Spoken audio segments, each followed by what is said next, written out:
allegiance. I pledge allegiance to the flag of the United States of America and to the republic for which it stands, one nation, under God, indivisible, with liberty and justice for all.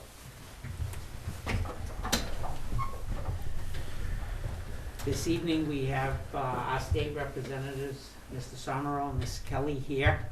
We've asked them to attend so that we can get updates from them on what's happening up in the legislature, and also to provide them with feedback regarding items of concern from the selectmen's point of view for those items that have been happening at the state level, and hoping that we can foster some change. Awesome help. First of all, any opening comments? No. John, anything?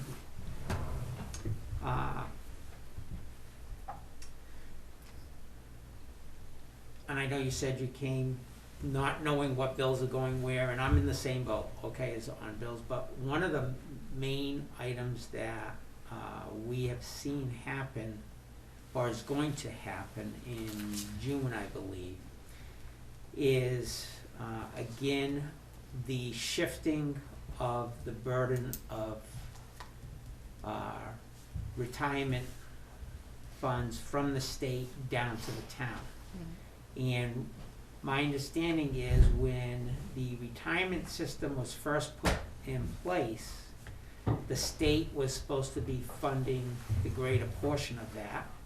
And over the years, it keeps getting shifted down to the town, and this year we've seen an increase in our budget because of that shift. And I don't know why it's happening or how it's happening so easy, I guess. Yeah. It seems to go through. You don't hear much about anybody saying, hey, wait a minute, we're shifting the burden. Well, And it was, what, 35% or something we're initially? up to, Yeah. this year, and Scott, correct me if I'm wrong, I think we were, and because it's a two-tier system, police officers being one and town employees being the other, is the burden was getting shifted from the mid-20s to just over 30%. Yes, I think it, for police, it jumped about 5%. And I think when you factor in what the state hasn't been paying and shifted to us, and then now to say, well, here's some more. Mm-hmm. My understanding of the laws of the state of New Hampshire is the state's not supposed to be allowed to do that unless they are funding it. It's that unfunded mandate that we keep hearing about. Mhm. How is that happening? Yeah. We can't answer that. Yeah, it's something, but you know, the idea is for us to come here, I think, and find out what your concerns are and go back and figure those out. Yeah. So, I just know I did try contacting the State House to get some more information on our town even, and Mhm. they don't even answer me, so. And you can't go there, you have to have an appointment to go in there. And then being I'm on Public Works, you know, I'm born and raised in construction, and this young man over here recommended I join the Public Works Committee, and I did, and it's been really interesting. But they tend to work more with bond money, and then we vote on, you know, what part of the money goes to what area in Public Works. So it could be on, you know, different road construction or bridges, and so that's kind of what I've been involved with on the money side. And I want to thank you for getting Smithville paved. Yeah, that worked out. That was a tremendous asset to the town. So, Yeah, I guess the concern on the retirement side is that, you know, the rumor is that the state wants the towns and cities to pick up 100% of the cost of the New Hampshire retirement system by 2030, and that isn't that far away. You know, as Dave pointed out, I mean, so we're paying, you know, for every dollar we pay a police officer, you know, over 33% match has to go to the retirement system, and for the rest of us, it jumped from a little over 11% to about 14.4%. So it was a 3% increase for the non-first responders. For a small town like us, any change, especially in the labor line, and, any change in our costs, whether it be, retirement or healthcare or something like that, has a dramatic impact on our bottom line. And, we have to try to absorb that and keep the rest of your budget reasonable and still make the town function. It becomes difficult, and, this town, we run a very lean budget. I mean, to be able to run a town of 5,000 for, $2.5 or $2.7 million, is actually pretty amazing. Most other towns our size are, in the $4.5, $5, $6, even $7 million operating budget. So, we are very frugal around here, but, the costs that we can't control that come down from the state is, somewhat concerning to the taxpayers, because it's gonna go right to the tax rate. So- But the education side of it is what we pay, 70% of that is of our town tax? Oh, yeah. So to give you an idea, every month, we do an ACH transfer to the schools. In fact, we did one today for $776,000 and change. And our concern is they have a budget that assumes they're gonna have a $1.7 million shortfall right now in state aid. So how they're gonna make that up is gonna be interesting. But when you have a $2.7 million operating budget for the town, and there's a chance that we might get burdened with another 1.7 if they don't get some sort of revenue replacement from the state, that's gonna have a tremendous effect on us. And, Well, and then the sad part is, so that's gonna get, obviously that's gonna get passed on to the taxation for the townspeople, not to our 2.7, but onto the 19 million that they've already put on. So they have a $19 million budget, and they're actually, you might as well say it's a 20 million, because they're short 1.7 million in funding. But, at the same point, we had 2 candidates come in last week. We say 70% of your taxes that are paid go to the school, but we had 2 candidates say they're gonna run for selectmen so they can help control the budget. That's like your house is on fire and you're deciding to water the lawn. It just makes that's not where the impact is. They wanna make so that's where like we're saying, anything we can do, because, yeah, we have 5,000 people, but we're trying to also do improvements in the town, maintain the town. It's an older town. It has older facilities. You're looking at much smaller towns. Temple's looking to build and move their entire highway department, things like, those aren't things we're looking at doing unless our hand is forced. Example being the police station.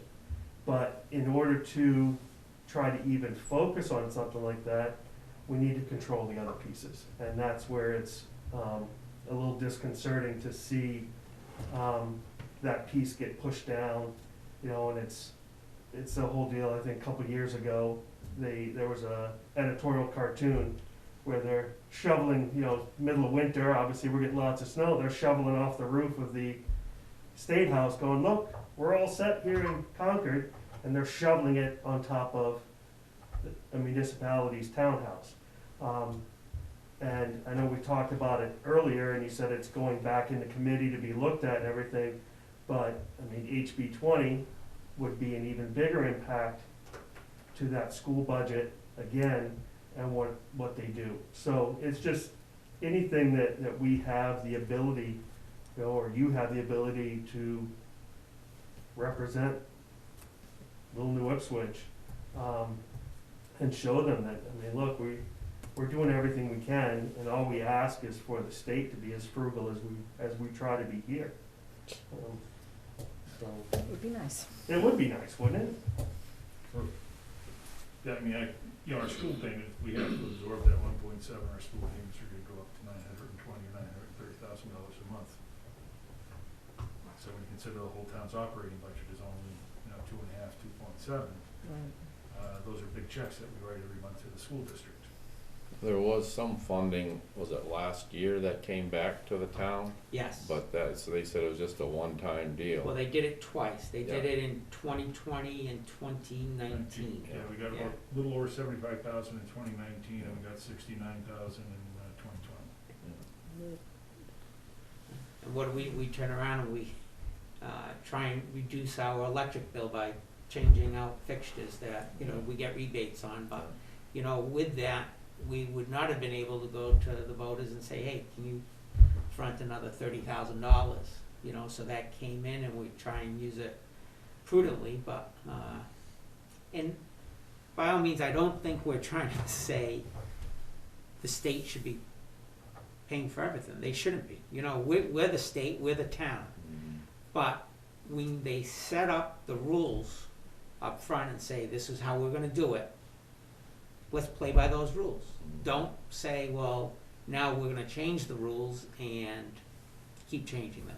That's the part that's disheartening, and whatever you can do to Mhm. help that out would be appreciated. I guess the only thing I've struggled with is the communication. We don't really have communication with you guys, and there's a lot of bills we go over, and some of them, they're on the floor, we're voting, we gotta push yes or no, and I'm like, well, how's this gonna affect the town, So I really Always feel need free to to, send them through. yeah, right, Yeah. yeah, but a lot of them you don't realize sometimes till you're even right there that morning of the voting going on, That they're gonna come up, you mean? Yeah, Yeah. right. Yeah.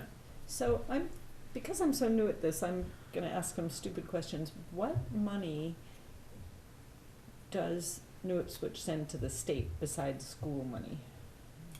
That we send to the state. Well, I'm- part of our tax rate includes the county tax, so we're funding, the county government. And then there's the state education tax, Right, which is that's- another small portion. I don't have the number in front of me, but it's a few bucks that per thousand that, goes into the state education fund. The small businesses in town, the town itself doesn't write out a check that I can think of that goes to the state. Right, but the But business does. the business does, we don't have a hotel, so we don't, but we have restaurants, rooms and meals tax, that goes to them. So, there is a state portion on our taxes. Yes, Yeah, yep, so we have municipal, school, state, and county that we have to pay every time we Yeah. pay our tax bill. Yeah. So it's not, it's 50 cents, I think 50 or 91 cents for a half year. Yeah, 91 cents per thousand for a half year, for a state, so. So the state is just saying they want towns to up their percentage of retirement funds and everything, and they Correct. just can do that without. that's the part that I cannot understand, is because there's an RSA that was set up when the retirement system was set up, and the state was gonna pay X, the towns and cities were responsible for Y. that was back in the 60s, right? I was gonna say 70s maybe, Yeah. but it could have been Late as far back as the 60s, 60s. And there have been incremental, like maybe, every 10 years or something, mainly when the state ran into shortfalls on their budget. They said, okay, we're gonna have you pick this up now. Mhm. Well, the state can be cash rich now, and that hasn't changed. Mhm. And I believe last year there was a bill put forth, I believe the New Hampshire Municipal Association was the backer of it, to have the state at least start picking up a portion of what it's already dumped onto the towns. And it didn't pass. So the state can have a budget shortfall, but assume that the towns just don't, or Yeah, we're just they're just thrilled to death filthy to pick up. rich. Yeah. Generally, if the state has a shortfall, would not the towns as well? Don't they run together? Well, that's the other concern is when you hear that, obviously state revenues are down, room and meals tax down, gas tax revenues, toll revenues all down. Right. You wonder sooner or later that trickles But down. let to me us. just ask this question. Yeah. On the gas tax, it's like 23 cents a gallon, but Yeah. if gas goes up $1 a gallon, it doesn't affect the state, right? I mean, they still get They're their still getting their 23 cents or 25 cents a Right, gallon. yeah, it's So I just that- mean, we just pay more. Yeah, and it, Right, but, right, so it's not, you know, that's why like Massachusetts was trying to do it as a percentage, so that Oh, as the yeah. price of gas went up, the amount of tax Yeah. revenue generated would go up along with it. But, you know, the problem is people are driving less, period. Yeah. Right. And obviously last year, I think we're, you know, recovering statewide now, but, But you know, rooms. That's an issue that we deal with in Public Works, is that gasoline tax. And to me, it seems like it'd be easy to raise that by 2-3 cents for everybody to help the state, but there's a big push not to touch that, so, and I understand, cause I don't like taxes either, but it seems like 3 cents a gallon wouldn't be much. Well, are Right, you but- increasing it by 3 cents though, or just changing the percentage? You're increasing it by Yeah. 3. Why Yeah, not? but I think one of the Flat rate. good proposals was, if you look at it, a lot more people now have been switching over to Yeah, the the electric, electric. and then they're saying, or even, no, it's, even your fuel mileage on cars now has been way better. Yeah, So they're buying less gasoline, so the state's suffering, because they're getting 20 miles to gallon instead of 12 and 14 or whatever. mm-hmm, But why not, instead of increasing the tax, why not just, yeah, like Tighten you the said, belt. change the percent, no, change the percentage, Yeah, 'cause so, yeah. who gets what? Right, yeah, right now, it's set at a flat rate, so that 23 cents, whether gas is $1.89 or $2.89, it's still 23 cents. to Right, the so I'm just state. saying, change the ratio. Yeah, Huh, well, that's something to talk about, well, there's different things Yeah, that can be but done, there's but I think arguments at some against point that. in time. right? I Uh, mean, then they're gonna wanna see the fuel price go higher. so. Mhm. Oh, You have yeah. questions Did for you have a question? both Brian and Jim, their Yeah. questions? I have a few things I wanna bring. First of all, I'm old enough where I've seen the old days where, just to respond a little bit, that we're so conservative. I've seen conservative in the old days, and we are not conservative anymore. We're like, we spend like drunken sailors practically compared to back then. And going to those meetings and so forth. I mean, they used to spend a lot of time on something that's a few $100s, and nowadays we'll just spend 20 million like it's nothing. All right, Brian, let's, But- I but wanna, okay, I wanna go to, Okay, but have a now, question, ask a well, question. I think you might have answered one of them a little bit, because all the, towns, according to, well, first of all, I don't know why the school board's not here, because I thought that was their big concern. I talked to This Julie. meeting wasn't nothing to do with the school No, board. but I thought they wanted to know why we're being shortcut $1.7 million, basically, I think, you know, which. Yeah, they would have you been know, welcome to but come, I but it talked to wasn't. Julie and she was supposed to bring it, I thought. it was They're bring it probably to the online. board meeting. Anyway, but she Maybe. said that a lot of the towns are short the money, being short of the money. And I thought, well, if they're all being short, what are they doing with all the extra revenue? Are you saying all of this is coming from not as much gas usage and not much taxes from restaurants? Is that No, what No, you're no, saying? no, sure. no, Brian, well, you- we're just you- talking about the overall. we're talking revenue about picture what for the pertains to the state. town. On the school, theirs is strictly because the state was talking that they were going to use the enrollment figures from 2020 in calculating what they're going to provide for funding. And as you're aware, in 2020, when COVID hit, a lot of parents pulled their kids out. I understand when they pull the kids out, but aren't there a lot of kids that are pulled out in other towns? What I'm trying to say is that, isn't the state overall not funding the schools as much? That means they must have quite a bit of money that they can help us with. And that's kind of my question. I mean, if all the schools demanded more money for some reason, then they could say, well, we're just, we don't have it. But if all the schools are cutting back on it, and their state's cutting back on all the other schools, there should be plenty of money. They're just gonna move the money from the school portion of the budget to another portion of the budget.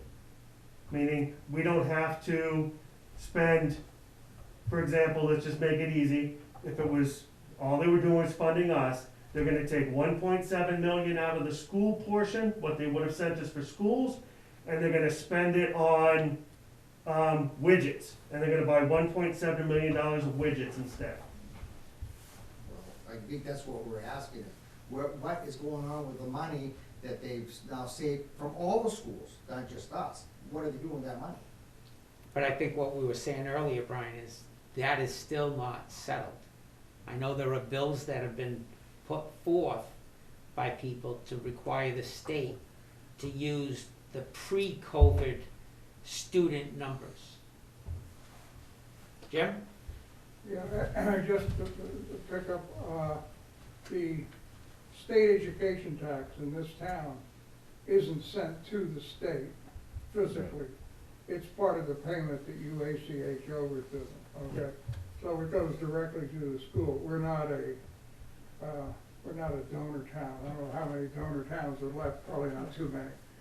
But it seems to me that, you know, my concern, and the reason I came down here is, I just wanna make sure that you guys, are actively gonna pursue on our behalf, doing something with the state's education formula for supporting students. Now, I'm told we lost 140 some kids, okay, to homeschooling.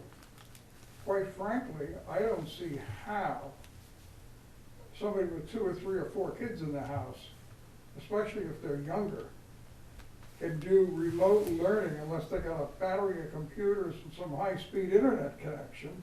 Okay, it isn't gonna work. So I understand the homeschooling. And they probably got a lot of support from people that are homeschoolers.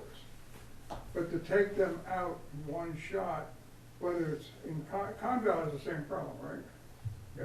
And I know Conant does, and when you get beyond this area, it is a problem, and we have declining enrollments, and then we have this sudden drop. I would hope that you guys would work with whoever up there is in the education committee and try to make sure that there's something out there that keeps everybody on the same playing field until we can sort it out in the next 1 to 3 years. How many kids are coming back? We don't know. And I don't know how many kids are in the Messinic district. Does anybody know? About 1,200, I believe, or it was. It's about 1,200, about That's 400. over 10% of the school disappeared. Yes. That's huge. What I do know on that new bill that they have is they're still gonna be, like, they're gonna pay like 4,000 to the parent if they put them off into another school. But the school will still get 15% of what they normally would have gotten for that child, even though it's not even coming there. That's part of that bill. That's a bill. HB 20. That's HB 20. Okay. And the school gets 15% because even though they go to another school, can still, whether they're homeschooled or they can still come to the district for after school programs, special programs, things like that. So they're still required. So I have a question, when children homeschool or leave the district, do any expenses really go down? I mean, you're still paying for the building and the utilities and the teachers, and do any expenses drop when enrollment drops? Well, I don't know how the school looks at it when, if you lost 10%, I think Jim's number just now, and you lose 100 and, well, if we had 1,200 and you lose 120 students, I would have to believe that that would be the equivalent of at least one class. Except, yeah, if it was all in one grade. That's Yeah. what I was gonna say. Yeah. But it Yeah. isn't, so you figure if that's 120 students, that's 40 kids per building, so the high school, that's only 10 kids per grade level. Yeah. 10 kids per grade level is nothing.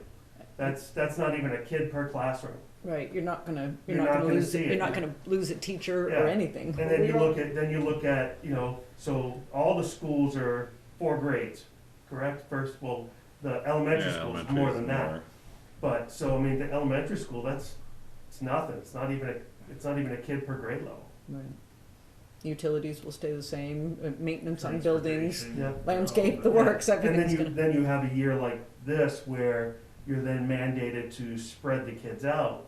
So you can't even get rid of a teacher, even if it was temporary, put them on a layoff, whatever, because you've had to lessen the number of kids that are actually in each classroom. Right. So that's. But they must, I gotta believe the school itself has had cost savings by the students' remote learning. Yes and no. They had to make sure that the school was required, I think, part of this, or pretty close to it, was required to, supply. So if a kid didn't have a computer, the school had to supply it. Where I was now thinking they may more be able of to maintenance share, and, so they may be able to share a computer now, so meaning I don't have this computer or the computer stays in the room, now that computer's with the kid everywhere, so it goes with them. And there's been some cost savings, but minimal, because then you also have the additional technology they had to have in the buildings, upgraded and different pieces like that. And then you gotta, have the kids that do have internet access and have the ability, cause like Jim said, you get a family of 4, they may, or, 4 or 5 kids, they may not all have computers, or, they but don't was have, that funded through the school or through the federal grants? they could apply for it through the grants, yes. But I don't know how much was approved and covered by the grants and how much wasn't. I have a question. It used to be the thought that when we have a lot of kids in town, it's gonna drive our taxes up. Now when we have less kids in school, that's what's driving it up, so what happened to that theory? We don't We're have supposedly we gonna don't have huge tax increase. enough of less students. John just showed you the math, you lose 120 kids, it's 10 kids per grade. Yeah, but generally speaking, Mhm. the attitude has been large families drives up our taxes. Whereas now, it sounds like our families aren't large enough. I've never, Because now our taxes going up because you have less kids in the school. I think the problem is that the costs associated with the school are mostly fixed costs, not variable costs. I think, yeah. A lot of that's union It always too, goes so. up, is what it amounts to. The only way to then all I have to say, and I've said it every year, then go to the school deliberative session and speak up. The school deliberative session was over and done in under 45 minutes again this year. No one went and asked a question. There were 3 questions asked, 2 of them by the same person. I have been one of the hardest ones to get people up there, and we voted in New Ipswich to cut the budget a few years ago by quite a bit. I know quite a few were involved, and, Greenville outvoted us. So nobody can say to me that I haven't done that. I'm the one who started it, got the committee going, got it rallied around, we were successful, but Greenville stuck it to us. So I will not accept any blame for not trying to help on that, and I'll thank David Leach for helping too. How about me? Oh, well, I mean, you get 2 hats. Can you inform us any Jason, bills? Oh, I just wanted to assure John of the earlier comment about him being dismayed about 2 candidates wanting to be frugal. Nobody wants to gut the town. No, and And we all understand the disproportion going on with the But- school. No, but my basic comment is we've got 3 people running for selectmen, 2 of them stating they're doing it because the taxes are going up, but I don't believe anybody signed up to run for the for the school board position. Who said they were doing it because the taxes were going up? One, never said both, that. there were 2 people that said that the tax rates are going up, and the tax rates have dropped for the last 2 years. Yeah, Yeah, and I never, Mm. that is, I think I stated, because I'm assuming you're talking about me as one of these 2, and all I said is my goal in for signing up for selectmen is just to continue the spirit and the character of this town that I Yeah. grew up with, and that's what it is, it's not to gut, no. No, and I never said, it, but, there was another comment that was a little more, robust than your comment. That kind of, it wasn't, so, from one of the other candidates, and it was a little disheartening to see. It wasn't yours. Anyways, I just wanted to, No, like I said, I've also respected the fact that for at least the past year, you have been a steady attendee here, and you've always stayed very up to date on what's going on. If you've yeah, had and I'm questions, not you trying show. to campaign No, here. I just no. want to assure you that. No, I understand that. That we're not, coming in to wreak havoc on the town, by no means, by no means. But I'm confused, if the state mandates that New Ipswich pays more for stuff and everybody's in a budget shortfall everywhere, are there, taxes will go up, which I They don't, will. which I can't stand. Yeah. And what we keep doing as selectmen, and we did it 2 years ago, and John and I, Sean wasn't on the board at the time, agreed, we can't keep doing this, is because the town is so frugal, we've accumulated a fund balance. And at the time, the tax rate would have gone up more than what we wanted.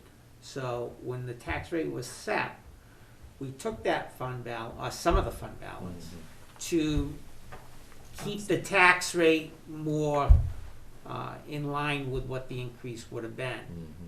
But when we look at that and we say we're taking the town's fund balance and using that to lower the tax rate, when the reason the tax rate was going up was the school. And the school, I believe 2 years ago or 3 years ago, and the voters approved this, which I was flabbergasted at, voted that they keep any money that's left over in their budget. Right. That's You know, you crazy. kind of look at it and say, It should come our back. hands are tied to say the only way that fund balance can be used, you know, if the voters approve it, we use it to offset taxes or in an emergency. Mhm. And here the school gets the people to agree, yeah, let us keep the money and, And we'll find a way to spend it. well, I just wanna, David, I wanna pick up on what you said, going back to when I was a selectman several centuries ago. But it's something like that happened to us. We lowered, we put some money against the tax rate. And of course, it doesn't go against the total tax rate, it goes against the town portion of the tax rate, when you look at the tax rate setting. mhm. So what happened was, the following year, when we were gonna go back to normal, we had this outrageous percentage increase in what was gonna be the tax rate, okay? And got fried, okay, in the newspaper. This is years ago. See, you're right in that it can create some strange things when you put too much against the thing. I mean, you can't really use the surplus to correct the whole tax rate. Mhm. I think, my own feeling is the surplus should be used at times to level the town tax rate, because that's all that you guys are responsible for. You're just a bill collector for the rest, but we're all the same people paying, so it, Right, but when we're looking at what the tax rate is going to be, that includes the school. I get just one last question, and that is, what are the bills that are up there now that try to address the, the problem with the schools? Because it's gotta be all over the state. It is. All right, guys, I can appreciate questions on the schools. The real reason we want them here is to address questions on how they can help the town budget end of things. So I think we Okay. could be here all night on the Okay, educational end of it, but we're more focused on trying to see what we can do. For example, you're aware that we get highway block grant monies, okay? But which, What did you call it? it's the highway block grant. Highway? Highway, yeah, and then again, it's from that, taxes of the gas. Okay, the state gets a certain percentage, and then the rest gets divvied up amongst the cities and towns based on the amount of roads, I think, plus another formula in there. Directly, not funded, not coming through the state? It comes from the state to the town, but quarterly, I believe, we receive Yeah. a check from Yeah. them. And again, I'm saying what I'm hearing is that because of the better economy of vehicles and the lower driving miles, is that that number now is going to be reduced. Mhm. And this town really looks at that when we're doing our budgeting to say, okay, that's gonna cover, culverts in roads, winter salt. And again, I'm looking at it as, well, here's the state again, possibly holding a little more, shifting it to us now. So, But the DOT comes into our committee every meeting, basically, and that's their big trial right now is the gas tax. They don't, you know, that's made for them to support the roads. And it keeps dropping and dropping, so they're saying they need more money to keep our roads. And New Hampshire has some really nice roads. The state does. yep, I mean, I've been impressed with them, you know, when I've traveled around. So I'm happy with what they're doing, but they're saying it's tough because they're running, and even I've heard different employees complaining that, you know, like the plow truck drivers and all that for winter conditions, they're not getting paid very big money. I mean, they get some, but it's not like a construction job or different jobs that are available. So it's hard for them to even hire people because of the wage that they're paying, and they're trying to keep the wage down so they can keep money moving. So it's a challenge wherever you're at. So once we see Sununu's budget, there are a group of liberty-minded legislators who are interested in, how do I put this diplomatically, in encouraging Sununu to consider, how do I put this? They're not just jumping on the bandwagon with Sununu's budget. We're planning on not just rubber stamping it.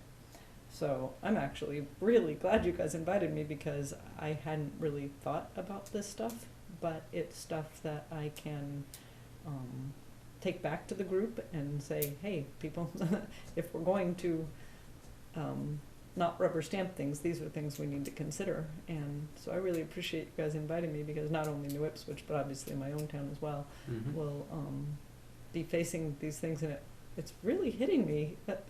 I'm really new at this, so I'm just really unfamiliar with it all, but it's really hitting me how unfair it is to just say, sorry, we have a shortfall, so you guys have to all have your taxes raised. I pay astronomical property taxes, and it kills me. They're more than double what I pay. I have 2 properties, and I pay $28,000 a year in property taxes. That's obscene to me.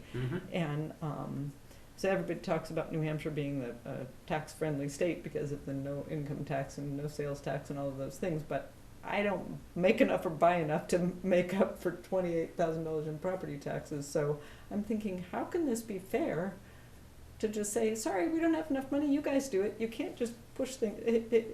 If you look at a family budget or something like that and say, sorry kid, I can't afford your braces, you'll have to fund it out of your allowance, but you only pay the kid 50 cents a week or something. You can't do that. So I'm fascinated by this whole thing, and now very anxious to look at it. Yeah, and every time any state pushes, I mean, Massachusetts was famous at pushing unfunded mandates back down to the towns. And, you know, the reality is that you have elderly, retired people, people on fixed incomes for whatever reason, you can tax them right out of their house. Right. They literally cannot, you know, pay their taxes. In fact, just talking with the tax collector today, you know, we have, you know, about 3 dozen properties that are, you know, seriously delinquent in taxes. And I bet you if you go back and take a look at what their personal situations are, you know, the amount of tax that they have to spend, and if they are on a fixed income, they just can't afford it. Right. And where do you live? You know, where do you live? You own your house, but you can't afford the taxes. That happens all the time. You know, I was the town administrator in Wilton, and one of the things that Wilton got hit with, which luckily we aren't getting hit with here, is the new stormwater, you know, the MS4 stormwater program that the EPA implemented under the Obama administration. And that's probably going to add, at least just the initial phases, about $2 million in expense to the town of Wilton, which is only 3,700 people. And you know, that's what happens with town, and I went, you know, they had a meeting, DES and EPA had a meeting, and they were, you know, telling us what we had to do, because it's a long process that every town that's affected by this has to go through.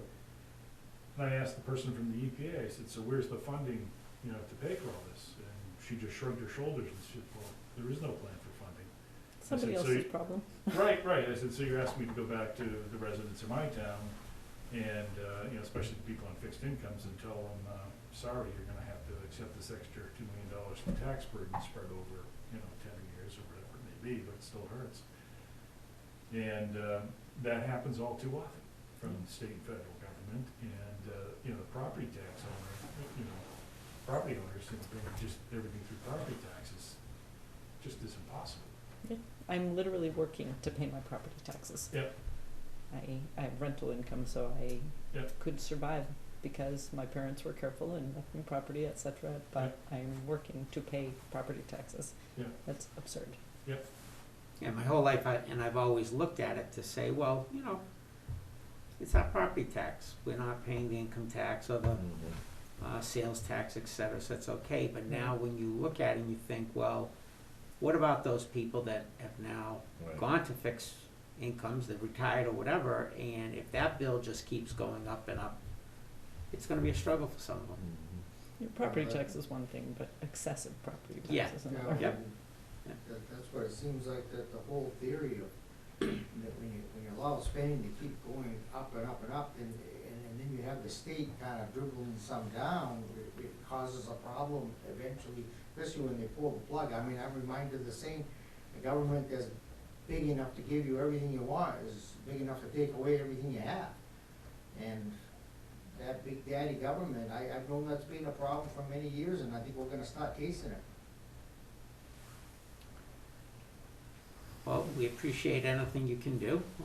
If there's anything we can do to help, let Yeah, us know. I feel like I haven't been very helpful with and forthcoming with information, but I really feel like I've learned a lot coming here, which will be helpful for New Ipswich and Temple and perhaps Sharon. I don't have a lot to do with Sharon, but yeah, this is good experience, good knowledge. Good. One other question I do have for John, do I share his concern about going, and I know we're a little bit back on the school where this problem stems from, going to we should go to the meeting that, I find going to those meetings and asking questions is like, I just might as well beat my head against the wall. All they do is just hoodwink you, frustrate you, and make it so the next year you don't even wanna come back. So I don't know how you're talking to them does any good. You gotta come in there, you gotta get a group in there, you gotta cut the budget, and you gotta get serious about it. Talking with them doesn't get anywhere. But my biggest thing is, especially with this budget, my particular issue was, they kept stating that they had less than a 1% increase in the budget. And I just don't think they said it quickly, and I don't think a lot of people understand that even if you go down, all your folks go down, and the school budget is voted back to its default budget, which was a little just under what they're proposing. Yep. They're still short the money to fund that budget beyond what our normal income is for the town. So no matter what happens, whether a default budget happens or a voted-in budget happens, they are short $1.7 million currently. Your taxes are going to go up. And I don't think people understand that. That's my biggest issue. Yeah. Is Well, that I it's don't on my think- sign. I- It's on my sign. Yeah, I just don't think enough people understood what was happening. And, you know, sometimes, and you know, a lot of times you don't wanna be the person who has to say, get rid of stuff, you know, because you don't wanna be the one, you know, I to want- say you're I want to be anti-school. one. I want to be one. But sometimes, you know, you have to say, okay, it's a 1-year issue with the funding, so we have to do a 1-year issue with some programs. And that's not gonna be popular, but it's probably something that should have been looked at. So, Well, Julie, I talked to Julie quite a while on the phone, more than once. She tried to make it sound like it was just, the budget was only like I don't know, 0.5% or less than 0.5%, it sounded good. Until I started finding out, that's not really the whole story. Now she just tells me on the phone, her taxes are gonna go up about $900. So I wish you'd have given me the story I right. just want to follow up on what you had. Yes. The school produces, in the budgeting process, a form called an MS-26. The last page of the MS-26, in the lower right-hand corner, is the amount to be raised by taxes. It's a projection. We all vote, and this is true of the town, okay? We all vote on expenditures. But we all are supposed to display what the proposed revenues are. I tried finding that MS-26 on their website. I had to call them up. It was totally buried, okay? I realize it's posted out here, but how many people go to the clerk's office and go like this and find the last page? Yeah, my issue was on their presentation. It was what was short from expected, and then there was what was short from the state, and it was a separate line, Yeah. so. So the question is, do people not understand, or do most people just not care until they get the tax bill? I think currently what it is they don't understand. That right now. Most times, I think people would understand, in a regular situation, this is the budget, it's a X amount of increase, you can spread that out. But I don't think right now, the people truly understand that no matter what happens, unless something changes in Concord for our town, going into next school year, and we are gonna have an issue no matter what. I don't think people understand that. But The you board look is- at their budget, and their budget is umpteen pages long, 6-point font. It, you know, unless you're an actuary to go through it, to figure it out, you're not going to, Right. okay? And sometimes it, That's the same with the state budget too, though. I mean, that thing's long. yeah, and what I, you know, from a legislator's point of view, I would say, well, you send me down your actuary that put this together and let them explain it to me. Because it's just inundating with numbers and trying to look at them and understand, well, where did the numbers come from?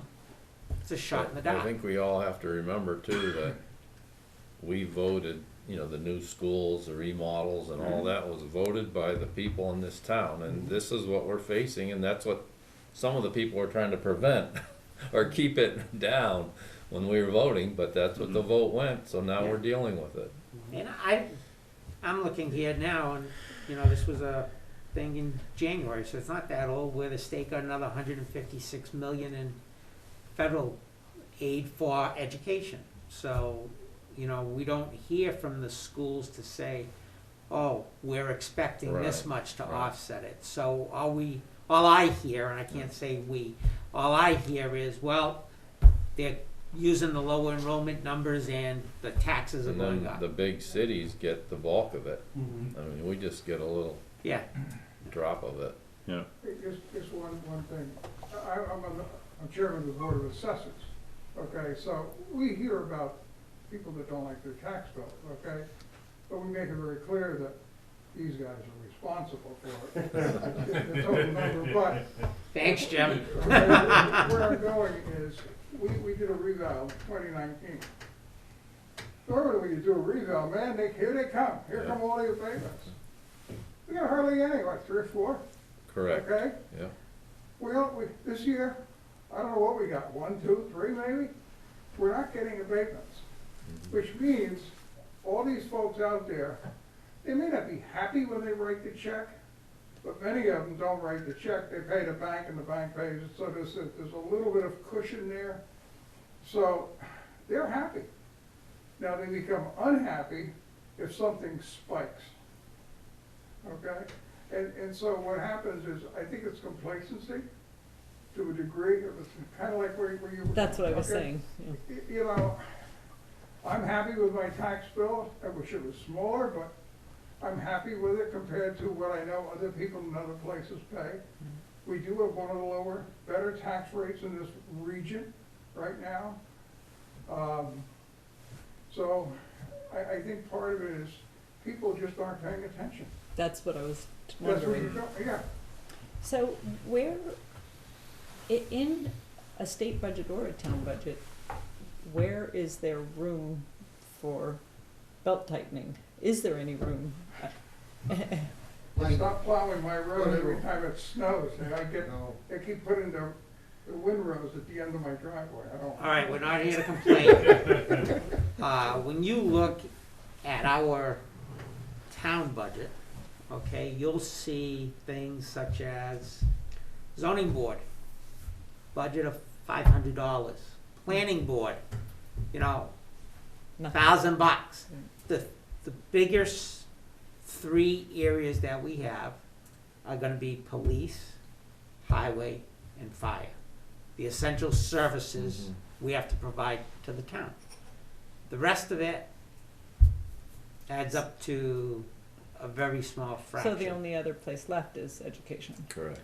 Oh, no, but that's But not, that's- I'm addressing the town budget. Right. Strictly on the town, education is not part of the town's budget. Right, but so theoretically, someone could, legislators could go in and tell the state, you're spending too much money on education and it's killing towns, Yes, because that's the we keep big asking cry. for too much money from the towns to pay. That is the And big that's- cry. That's what it is, and as I'm talking here, looking things up, I'm saying, one thing tells us we're getting 156 million to help the education, and the other one says, well, because of this lower student enrollment and two other items, we're losing 89 million. So I'm saying, That's still a net somehow gain. we're coming out with a $70 million to the good. Yeah. Yeah, So and was it's not that, so much that the state's spending more on the schools, but the local voters vote to increase the school budget. So it's all, like, the voters have to be aware of what they're doing, like, when they go to the polls, like, not to just check off yes on everything for the schools, because they wanna fund the schools. it's gonna Yeah. cost you. Yeah, and it's jumped quite a bit since the time that I've been in town. Yeah. And like I said, and no one wants to be the one who says, oh, we wanna cut the budget, cause then they go, oh, you're against the kids. No, I'm not against the kids. I mean, I also look at, I don't work for this school district, I work for another school district, but I'm a subcontractor, and my wife's a teacher in this school district, so I'm on both ends of it, but at the same point is, there's a point where you just have to say, look at your budget, and where can you make the cuts? Right. And like I said, even if it has to be a 1 year until the funding bounces back, it's uncomfortable, but sometimes it's one of those things, if you have, Brian uses it all the time, and it's one of the time, it's the easiest way to explain it. You're a 2-income household, and you got a family of 4. All of a sudden, one of you loses a job. You got a 1-income household, and you got a family of 4. Guess what? You don't get cable TV until somebody gets a job back. We're cutting back on this. No more steaks. We're back down to hamburger helper. You make those cuts until the job comes back. You don't keep spending and then go, well, that's where we are. Right. No, you make the cuts, and sometimes it's uncomfortable. And I think every family somewhere along the line, whether it be when they were starting out or they, got their first job, somebody's had to make that cut somewhere that was uncomfortable. Even if it's, hey, I'm not going out with my friends this week, or whatever it is, you made that tough decision. And unfortunately, you gotta make that tough decision, and sometimes you look like the jerk by saying it, but It seems to me like very few people are willing to say that about education. It reminds me, I shouldn't say this in a public forum, but it reminds me of everybody screaming racism about everything. Same thing with, oh, you hate the kids. Somebody somewhere needs There, to deal with. there are two things that people get weak kneed and open their wallets and dump their money out easily, and that one is education and the other safety. Yeah. You talk those two things and you can just about get whatever you want out of people. Well, so that 156 million in education, is that a one-time COVID thing? Yeah, it's, they call it ESS, Educational Secondary Schools, Emergency. So that's Relief. not gonna address anything next year, it's just this one time? No. it was a one-time, and Yeah. So Yeah. ultimately then, I'm sorry, you got something like No, going on here, but ultimately then is the situation with education, if we have declining enrollment everywhere and it's not likely to uptick immediately, it seems like a long-term problem, then maybe eliminating schools or condensing kids in certain schools or shutting off half of a building or whatever. I mean, it seems like it's, you can't just deal with it in 1 year. You would have to address it as a, oh my gosh, we have fewer students, we need to. Well, the down roll in my understanding is the down roll enrollment now from students with, once where the parents pulled them out because of the COVID situation. So once we're over this COVID thing, I think you're going to see You'll see some. those students So, going but back. like in Temple, with Temple Elementary, I have heard that it's not, it was happening before COVID, that we just had fewer students. Yeah, and Yeah, that's it. And overall, over the past 20 years, it has been a slow decline in overall enrollment in schools, no matter what. And then we had this huge spike downward. Right. But I mean, I think you'll have a rebound of some sort. But you know, at the same point, because of all the other different things and two income families and stuff, it's a demographic. You're not seeing the big households anymore, so you're not seeing the huge enrollments in schools. Right, and it seems to me like New Hampshire is kind of, I've heard it's kind of aging. It is. It's becoming a retirement community. Right.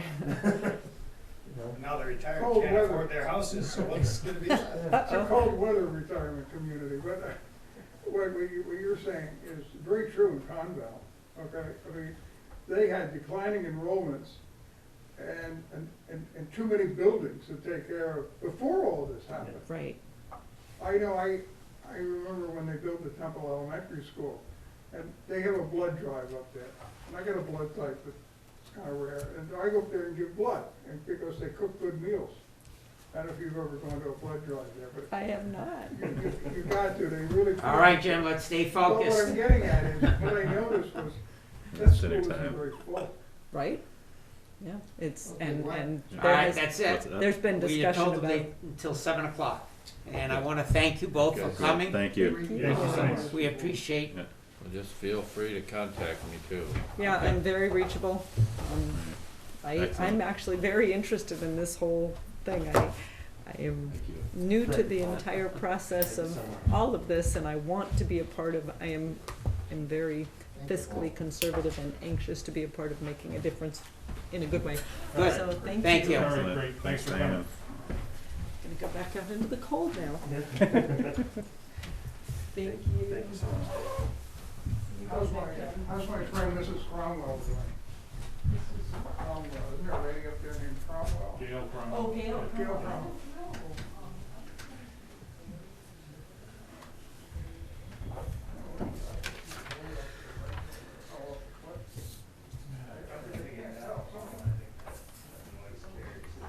Some people are, some people could be waiting the right way to let. Cool. Jason must have realized that at the candidates night last week that the noise carries because he's on Zoom, and so I had to go out in the hall and try to like, all right, let's meeting Go that down. they could, yeah, like so they they're having could their hear what's conversation. going on. No, so they're having their conversation in the hallway, yeah, and then you can hear it over the microphones. Oh. Yeah. Okay, give me 1 sec here.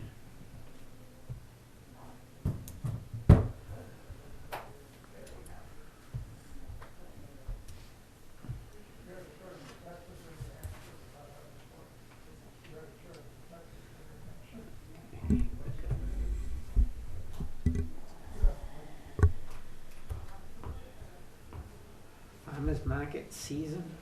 Right, Shauna, sent me a request, I told her I'd bring it up tonight.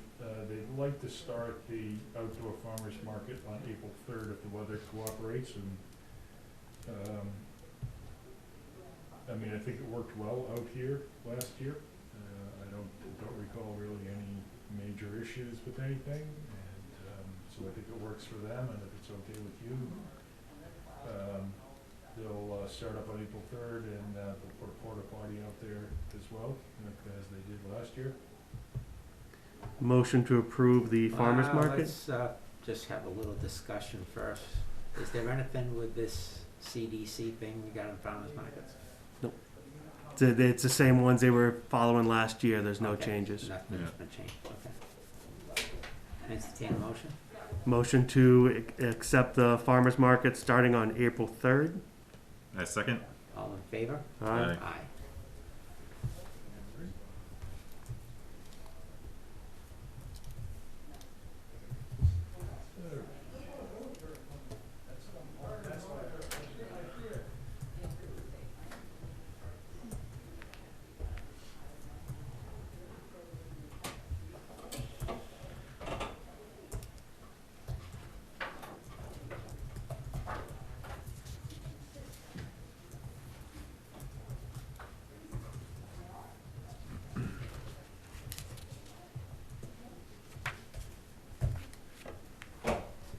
So under tab one of the book is the same quotes I gave you last time on the one-ton truck. The dealer down in Connecticut, for some reason, is having difficulty coming up with a quote. They said they're having system problems. I'm not sure what that means.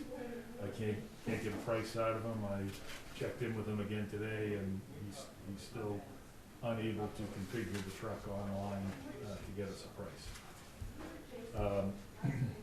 On the other email I got yesterday was from Hillsborough, Chrysler Dodge Jeep Ram. And if we're gonna order a truck now, it's gonna have to be a 2022. They, as of the 1st of March, the factory told them they are completely booked for the rest of the 2021 model year. So he's not sure what that's gonna mean. It's probably gonna take a few weeks, probably 3 or 4 weeks out before they're gonna be able to order 2022s. And then the next question I have is there gonna be a slight price increase, when they switch to the next model year? I mean, there's still, of the bids that we currently have, there's still, even if they went up 1%, they would still be a low bid. So that's kind of where things stand. And like I said, the dealer down in Connecticut, I don't know when they're gonna be able to get us. Any discussion? I would advocate that we still pursue it with the one in Connecticut, and that we vote on not exceeding the figure we have here For the Ram? for the, Hillsborough with CDJ. Chrysler Dodge Jeep Oh, Ram. okay. I'm good with that, cause, It's not like, I don't think that we're imminent that our truck's gonna fall apart No, this week or Right. whatever, No. so if we can better that figure, using the state bid. And as we discussed last time, if it's, short dollar difference between the two, I would think a few $100s, we'd keep it local. And I say local, it's Hillsborough, but, still New Hampshire. Mhm. I'm in favor of that as well. Yeah, no, I don't see the harm in, waiting a little bit longer since we're already gonna be pushed into the 2022 range anyways. But I don't see the point in, voting not to exceed that price, cause as Scott alluded to, it may go up a little bit, for the next new model year. So, I'd hate to hamper ourselves by, picking a price out of the air. yeah, I mean, Like- there may be no price increase, but Yeah. you don't know. Right, and we know right now that the pricing on the state bid list is lower than that. Well, yeah, it's an assumption until they actually give us a quote, right? No, the only thing I believe, the only thing we should be waiting for a quote on is I believe it's the locking differential and the lime green, yellow Yeah, the paint. custom paint. That's Mhm. the And the only. plow. And The the plow is another. Yes, Yeah. yeah, Okay, On Yeah. the state bid. all right. No, I'm, yeah, So if we're gonna wait, I'd rather wait altogether. I'm fine with that. Mhm. Yeah, we can. But I'm sure at some point we're gonna have to pull the trigger on this, if Mhm. Connecticut keeps dragging their feet, but it seems odd that he can't yeah, get it especially when together. they have a state bid, Right, I would think that the state would frown on that. yeah. Okay.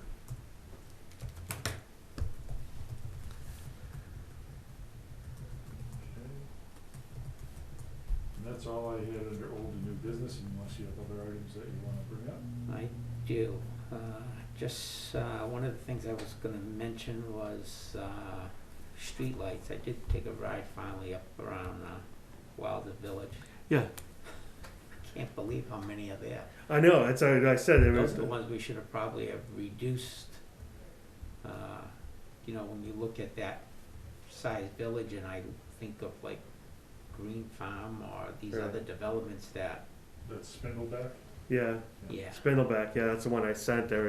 It's like 6 lights, 2 of them weren't working. But, that led to the question of where are we with, So, where we're at is, they, wanna schedule time, cause I guess they're ready to install the extra arms for the extra locations. So we just have to, kind of finalize a few of those details with them. I still need an answer from them on this one out here in the parking lot, whether we can add that to our ledger and get it off the meter of this building. but have we gotten a response yet from Eversource? We have not, however, I have so there's two people, there's Paul and then there's Connor, I don't know if Yeah. you've seen his name. Yeah. Anyway, Connor was the one that last responded with Andrew Tybout from Affinity. So I'm hoping that maybe Connor can answer that question and make something happen for me. Good. You know, I think just because of the season, Paul gets pulled off every time there's a weather emergency. He gets pulled off onto dealing with the outages and weather-related issues. So I have a feeling that that's one of the reasons we're not hearing back from him. I thought he was only involved on the rebate program. No, he's the one when, he becomes the contact person and when there's a weather emergency as well.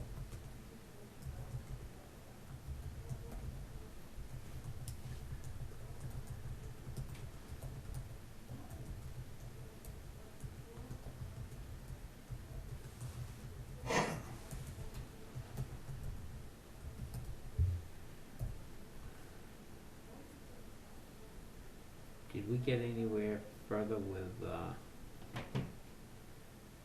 the cell tower? So I have not heard back from Fran Parisi, their attorney.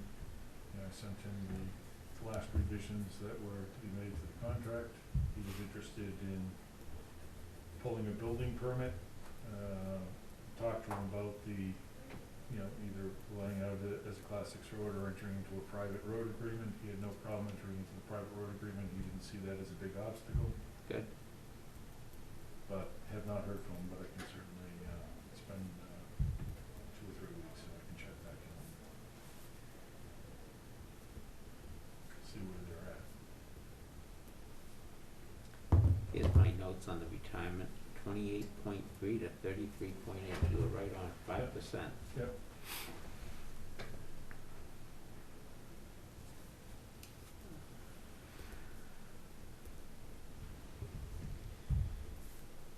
And then you have items under a non-public before we do that, any other? Yeah, I had a question on the Eversource payment that's in the manifest Yes. for the 108,417.18. Yep. Like from the email from Jim, Mm-hmm. he said that he agreed on the refund less the interest, which was 83,391.03. Right. Then when you add the interest to it of 22,026.16, it comes out to 105,417.19. So I don't know what the difference was So he was in the basically, numbers, because it looks like just $3,000. I don't know if it was just a math error or I'd have to look at it, but, because we have it. It's right in there if you wanted to check it out. it's, It's in the red one. Nope. yeah. I'm No, just the one in the trying to- white, Oh, okay. because that's the invoice or Oh, what yeah. we're paying off of. Sorry, I thought you were talking about the abatement thing they sent us. Sorry. Yeah, I'm gonna talk about that one next. I don't know. I'm just Nothing we trying that to goes- straighten it all That out. goes to the There's assessors. so much stuff like back and forth with Eversource about No, the other one goes to they the give us assessors. money, we give them money, and I think it was the last one, Scott.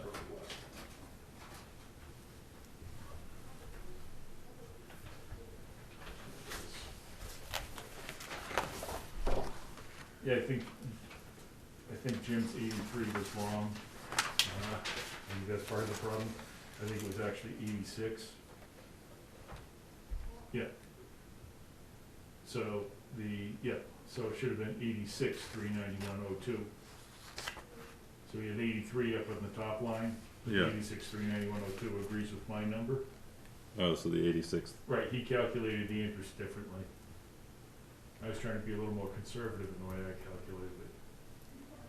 No, so that's not any type of like something that they sent to us, like saying that they expect this much money? So, no, so there was a BTLA decision. Yeah. Right, I have to draft a letter which Jim is gonna sign.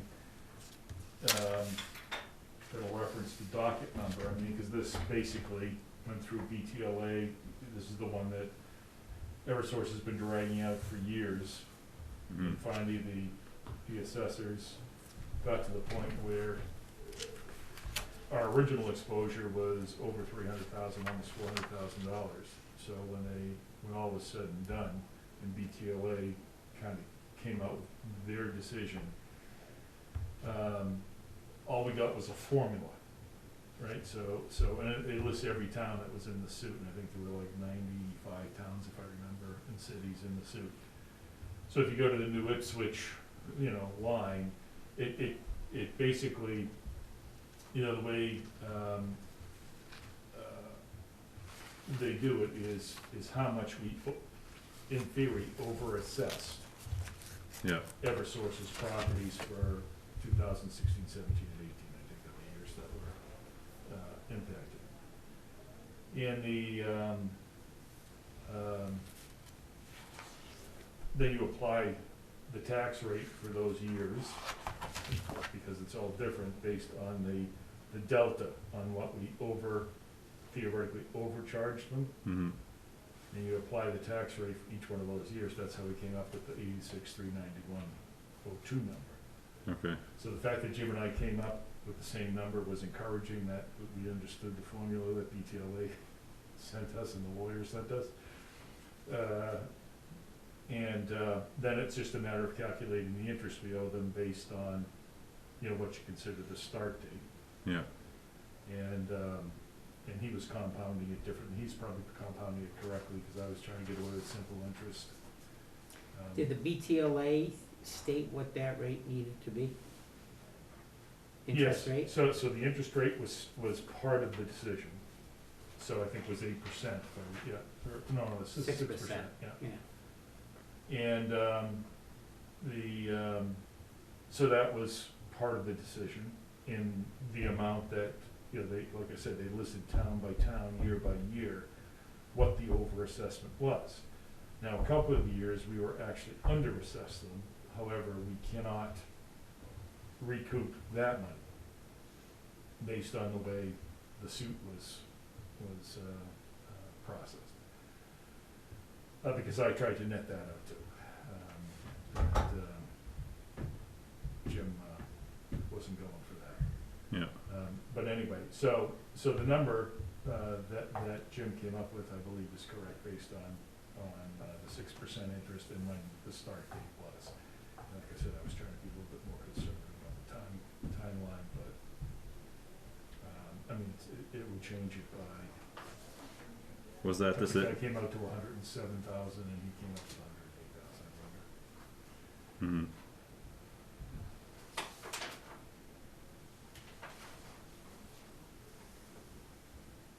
You had a second question? And then it stated like it was gonna be taken out of overlay. Overlay. So I put money, so when we did the budget this year, Yeah. I, Cause I didn't think there was enough. there isn't, Yeah. but that's okay. So the way the overlay works, whatever isn't in overlay just comes out of the general fund. And the way DRA explained it to me, because I was having this discussion with them, and they said overlay is almost unnecessary, because in the end, it's all just coming out of your general fund. So even if we underestimate or overestimate on overlay when we do our budget, it's really, the way she explained it to me, it's really semantic, so. General fund including fund balance. Right. Okay, so it's not like it's gonna come out of Right. the budget. Two Right. billion, so, yeah. Right. That's where I was getting Yeah, to. it's outside of the budget. Yeah. Okay. Right. All right. So I had Roger charge it to the overlay line item, Mm-hmm. so that, it's not gonna have an impact on the bottom line of our budget this year. It's Okay. separate from that. All right. And then the other abatement request has to do with going So- forward. Right, and I So talked to many Jim about years. that earlier today, And he already sent that off to Sansucci and Company, who was doing our utility assessment for us, just to have them take a look at it. But he doesn't think that's going anywhere. I mean, this is just a game that Eversource is playing with every town. You know, even though BTLA has now, the state has come up with a formula, which, you know, wasn't cast in concrete before, but now there's a formula so that we don't get into these types of abatements and lawsuit situation. Yeah. And now Eversource is already questioning the formula and how So people that, arrive. so that's what this is questioning the formula. That was used that- prior. Okay. Right. Alright. And BTLA partially agreed with Eversource, but like I said, our exposure, you know, we cut our exposure by, you know, more than 2/3, you know, probably by about 75% actually, by having it go through BTLA. But there's a point where, you know, do you keep going and spending money on attorneys, or don't you? And I'm hoping that we're not, and that the assessments against Eversource are based off of the BTLA's Correct. calculations. So the original lawsuit was for the years, I wanna say it Was was. it 14? That was, Yeah, I think it went like 14, 15, 16, 17, and 18 were the original years involved. They kept adding years. They started off with 3, then every year they added another one. Yeah. So that was through BTLA. They started another suit, but instead of going to BTLA, this time they went to Superior Court, and that was for 2019. So that's out there still. Mm-hmm. And now they filed an abatement for their 2020 taxes. So, you know, for them, it's volume, right? So the lawyer, you know, we went through when I was in Wilton, we got the same lawsuit that we got here, right? So they serve every town, and they make the same argument. So, in fact, in Wilton, we ended up getting Wilmot's subpoena, not our subpoena, because they made a mistake, because they're doing them, you know, they have their lawyers doing them with a paralegal in bulk, so it Yeah. doesn't cost them much. They have staff attorneys, and they just throw all this at the towns, knowing that we have limited legal budgets.